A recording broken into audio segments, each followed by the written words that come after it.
మీరు యూపీఐ ద్వారా డబ్బులు పంపిస్తున్నారా? అయితే ఒక క్షణం జాగ్రత్త. మీరు డబ్బులు పంపేటప్పుడు ఒక్క నెంబర్ రాంగ్ టైప్ చేసినా, లేదా రాంగ్ మొబైల్ నెంబర్కి పంపించినా, లేదా రాంగ్ యూపీఐకి పంపించినా డబ్బులు వేరే వాళ్ళ అకౌంట్లోకి వెళ్ళిపోతాయి.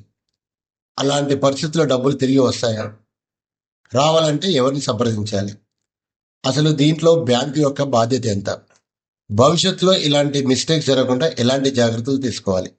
ఆ విషయాలన్నీ మీకు వివరంగా ఈ వీడియోలో తెలుపుతాను. మీరు యూపీఐ పేమెంట్ చేసేటప్పుడు మిస్టేక్ జరగడానికి అవకాశాలు ఎప్పుడు ఉంటాయంటే, మీరు తొందరలో ఉండి మొబైల్ నెంబర్ సరిగా చెక్ చేసుకోకపోవడం, యూపీఐ నెంబర్ రాంగ్ ఎంటర్ చేయడం, లేదా కాంటాక్ట్లో ఉన్న పర్సనే కదా అని చెక్ చేసుకోకుండా నెంబర్ పంపించడం. ఇలాంటి సందర్భాల్లో వేరే వ్యక్తికి పంపించే అవకాశాలు చాలా ఉంటాయి. సో మీకు తెలుసు, ఒక్కసారి మీరు స్కాన్ చేసినా లేదా మొబైల్ నెంబర్ ఎంటర్ చేసి మీ పెన్ నెంబర్ కొట్టినంటే డబ్బులు అవతల వాళ్ళకి వెళ్ళిపోతాయి. ఒక్కసారి యూపీఐలో డబ్బులు అవతల వాళ్ళకి వెళ్ళిపోతే అంత ఈజీగా తిరిగి రావు. కాబట్టి మీరు పంపించేటప్పుడే చాలా జాగ్రత్తగా ఉండాలి. ఒకవేళ పొరపాటున మీరు రాంగ్ మొబైల్ నెంబర్ లేదా అకౌంట్ నెంబర్కి డబ్బులు పంపించినట్లయితే ఇమ్మీడియట్గా మీరు మొదట చేయాల్సిన పని ఆ ట్రాన్సాక్షన్ డీటెయిల్స్ని సేవ్ చేసుకోండి. ఆ స్క్రీన్ షాట్ను మీరు జాగ్రత్తగా పరిశీలిస్తే అక్కడ ఒక ట్రాన్సాక్షన్ ఐడి యూటీఆర్ నెంబర్ అని ఉంటుంది. మీరు పంపించిన టైము, డేటు, పంపించిన కంప్లీట్ అమౌంట్, ఎవరికి ఏ యూపీఐ ఐడికి అది వెళ్ళిపోయినాయి డబ్బులు, అక్కడ వాళ్ళ యూపీఐ ఐడి నెంబర్ ఉంటుంది. ఈ డీటెయిల్స్ కంప్లీట్గా మీరు నోట్ చేసుకోండి. ఆ స్క్రీన్ షాట్ని జాగ్రత్తగా పెట్టుకోండి. ఇది మీకు కంప్లైంట్ ఇవ్వడానికి ఈ డీటెయిల్స్ అన్ని మీకు అవసరం పడతాయి. సో మీరు కంప్లీట్ చేయడానికి ముందు మీరు ఫోన్పే ద్వారా డబ్బులు పంపించారా, గూగుల్ పే, పేటిఎం, భీమ్, ఏ యాప్ నుంచి పంపిస్తే ఆ యాప్లోకి వెళ్ళి అక్కడ హెల్ప్ అని ఒక ఆప్షన్ ఉంటుంది.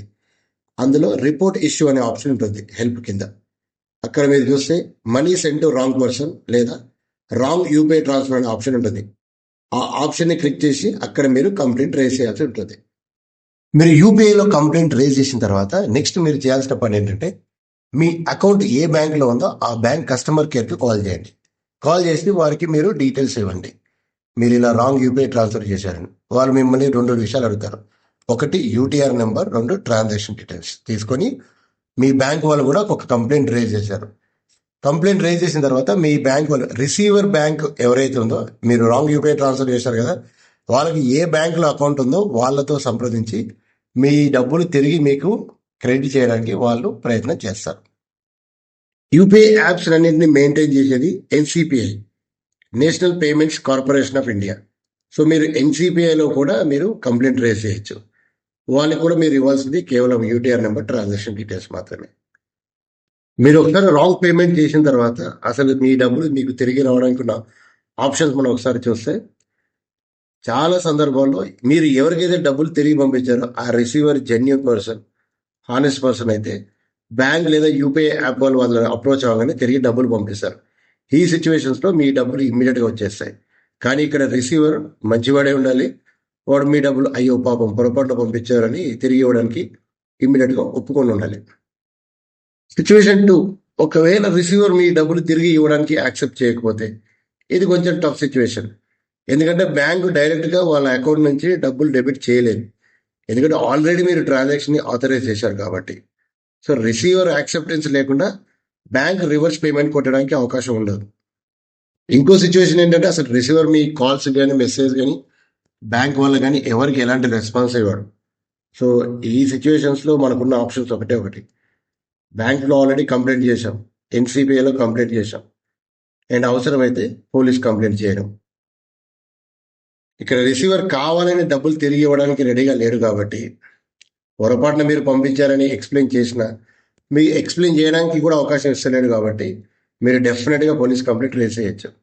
అండ్ అమౌంట్ పెద్దదైతే మాత్రం ఏమాత్రం ఆలోచించకుండా నియరెస్ట్ సైబర్ క్రైమ్ పోలీస్ స్టేషన్కి వెళ్ళి మీరు కంప్లైంట్ రేజ్ చేయొచ్చు. చాలామంది అనుకునే పొరపాటు ఏంటంటే, నేను బ్యాంక్ చెప్తే బ్యాంక్ తిరిగి డబ్బులు నాకు తిరిగి ఇచ్చేస్తుంది. కానీ కొన్ని సందర్భాలు ఇది జరగకపోవచ్చు. ఎందుకంటే ట్రాన్సాక్షన్స్ మీరు ఓన్గా ఆథరైజ్ చేశారు, ఓటీపీ లేదా యూపీఐ పిన్ని మీరే ఎంటర్ చేశారు. అందువల్ల ఇది అన్ఆథరైజ్ ట్రాన్సాక్షన్ కిందికి రాదు. కాబట్టి బ్యాంకు డెఫినెట్గా మీ డబ్బులు మీకు తిరిగి రాబట్టడానికి ప్రయత్నం చేస్తుంది, కానీ మీ డబ్బులు రిఫండ్ చేస్తామని వాళ్ళు ఎలాంటి గ్యారంటీ మీకు ఇవ్వరు. సో అందుకే యూపీఐ పేమెంట్స్ విషయంలో మనమే జాగ్రత్తగా ఉండాలి.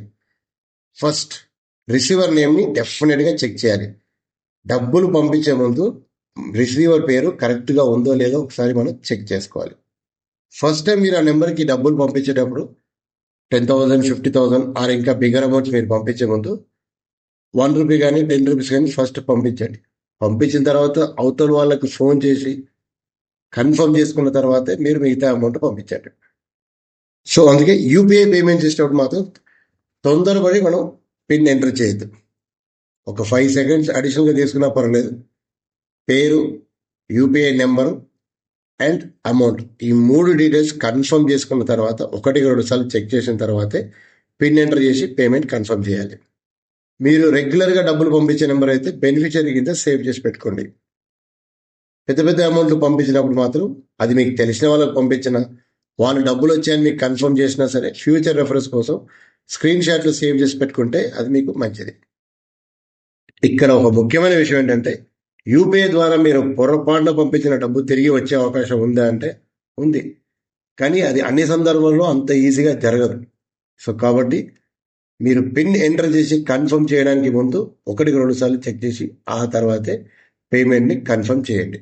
ఈ యాప్స్ మన డైలీ లైఫ్లో ఒక పార్ట్ అయిపోయాయి. మనం చిన్న చిన్న ట్రాన్సాక్షన్ నుండి పెద్ద పెద్ద అమౌంట్ల వరకు యూపీఐ యాప్ని వాడడం అలవాటు చేసుకున్నాం. సో ఒక్కోసారి చిన్న నెగ్లిజెన్స్ వల్ల మీరు పెద్ద మొత్తంలో అమౌంట్ కోల్పోవడానికి అవకాశం ఉంటుంది. కాబట్టి మీరు డబ్బులు పంపించే ముందు డబ్బులు ఎవరికి పంపిస్తున్నారు వారి పేరు, యూపీఐ ఐడి, అమౌంట్ని 1-2 సార్లు చెక్ చేసుకున్న తర్వాతే పేమెంట్ని ఆథరైజ్ చేయండి. ఈ వీడియో మీకు నచ్చినట్లయితే వీడియోని ఒక లైక్ చేయండి మరియు మీ స్నేహితులతో షేర్ చేయండి. అలాగే ఇలాంటి యూస్ఫుల్ కంటెంట్ కోసం మా ఛానల్ని తప్పకుండా సబ్స్క్రైబ్ చేసుకోండి. Thank you for watching. జై హింద్.